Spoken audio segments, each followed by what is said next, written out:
So Harry, how does this batch of yearlings compare to those of previous years?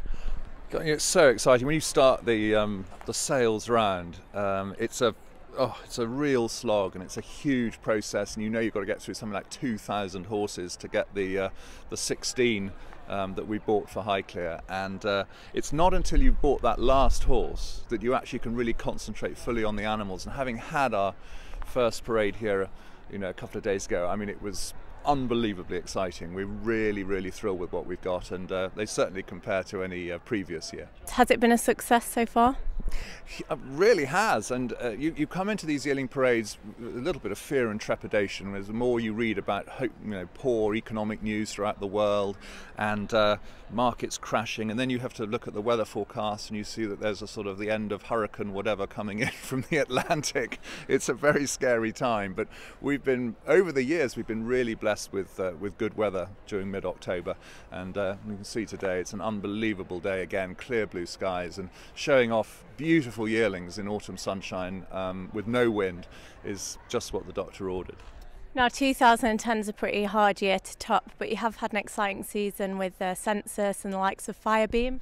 Very much so. It was always going to be a struggle to pull off the same prize money earnings as last year, and maybe wins. And I think it's been a trickier year this year for everyone ground-wise. This extraordinary change in ground and has made placing horses very difficult. But no, it's not been bad at all. They've got prize money earnings of just under 400,000 and 24, I think, wins on the board. And as always, could do better. Love to have had Harbinger for this year, or have discovered another one, but hopefully the next one's in this current batch. And what's next for Census? Well, Census is in great form.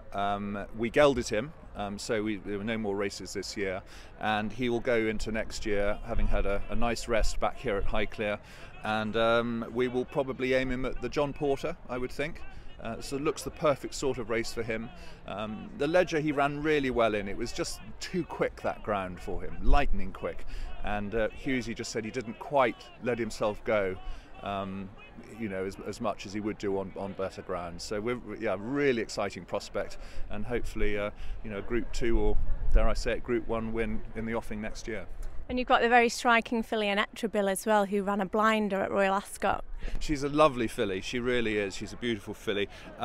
She's a very big filly, and it was extraordinary that she was as precocious as she was, being the size she is. But we could see very clearly at Salisbury, where she ran last time, that she was just going over the top then. So she's also back here at Highclere, going to have a lovely rest and get her head down into some grass and come back and hopefully win a black type race next year. Pepe Simo was a nice winner at Kempton on Sunday. He looks a good prospect for the jump season. Yeah, it was so exciting seeing him get off to such a great start to his current campaign. He's a really bonny horse that's improved physically since we first bought him, and Paul Nicholls always said he would, and he loves this slightly quicker ground, so we've got to literally make hay while the sun shines, as it were, and Paul's talking about possibly running him at Ascot or possibly at Wincanton, and it's this decision now whether to run him back in a hurdles race or whether to go chasing with him again. So great start, and we've been parading Ranjan here, who's our lovely new hurdling prospect that we bought from the Aga Khan's dispersal, and he was really well received here at the parades, and fully subscribed now, which is great, and hopefully he'll start possibly around the Hennessy meeting in a novice hurdle there.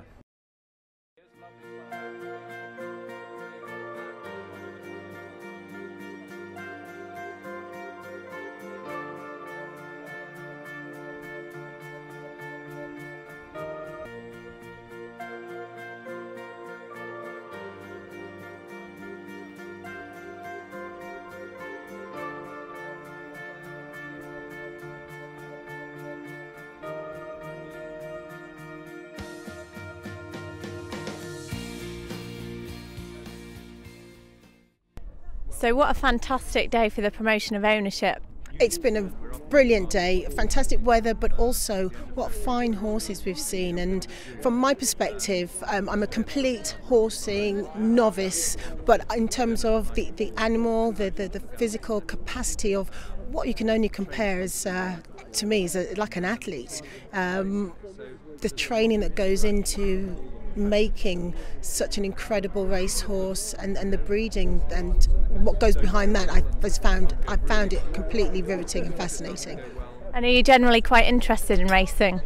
I watch occasionally, and I used to watch a lot when I was a child, but once my athletic career took over, it was all athletics. But since I've been, sort of watching again, my husband's into racing, and he's friends with the Warrens.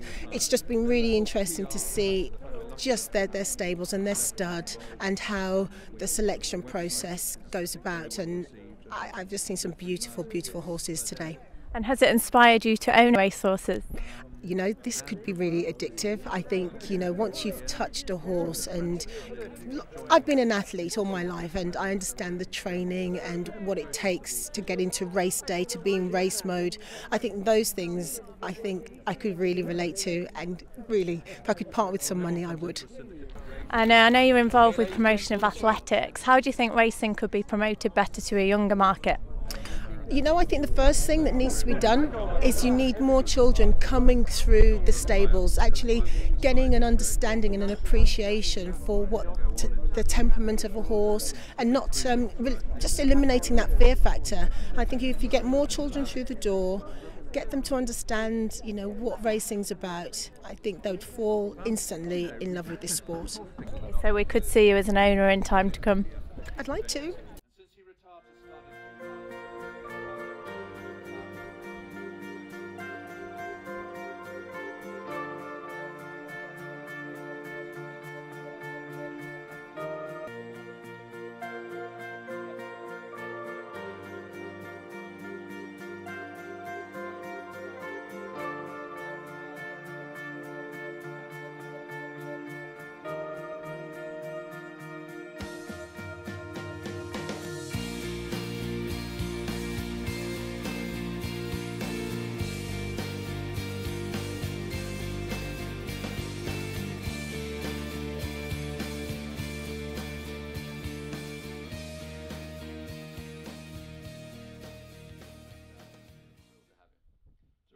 So what a fantastic day for the promotion of the ownership of a racehorse. Yeah, well, it's an amazing day. First of all, we were blessed with the weather, but this setting Highclere stud is amazing, just phenomenal. And yet it's so close to the metropolis. It's only an hour away, an hour and a bit.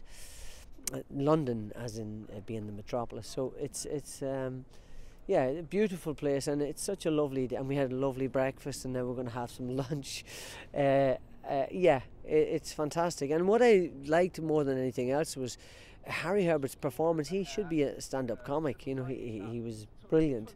And Johnny Warren's sort of explanation of the athlete, what you're looking for, size and sort of bulk and its lines and all that. Really, really fascinating stuff. Very much like training. Very much, if you take the brain away, it's very much like an athlete. And Brian, who's one of the hands in Highclere, was explaining to me different things about it. So I'm a fairly much a greenhorn, and that's the way I like to keep it as far as horses are concerned, because I know, Tina, that I could be obsessed with the whole thing. So I'm keeping my distance, particularly as I'm not flush at the moment with money. I'm being facetious, but I don't want to get involved too early. But it's undoubtedly a very attractive sport, very interesting, and maybe it's the nature of the Irish. We're inherently into horses in general, but the whole process of what you're looking for, training, shape, preparation, everything it's a very interesting subject. Have you had a keen interest in racing throughout your life? No, it's new. It's definitely new, because the problem with being an athlete and then moving straight into sort of commentary and analysis and journalism and writing about the sport, and then I've just managed to get a hold of 3 fighters I sort of resisted looking after and managing. I was asked by hundreds of fighters down through the years to look after them and manage them and train them and all that sort of stuff. So when you put all that together, it doesn't really leave you enough time to do other things. And so whilst I've admired horse racing in the distance and know JP and all the Irish guys, I've kept my distance for a reason. But Harry and Chica Herbert have changed my mind somewhat, and they keep dragging me in to see these things, and they know that I'm getting addicted. So at some stage I'm going to take the plunge, but I'm trying to hold it at bay for a while, Tina. The trainers are Andrew Balding and Roger Berry,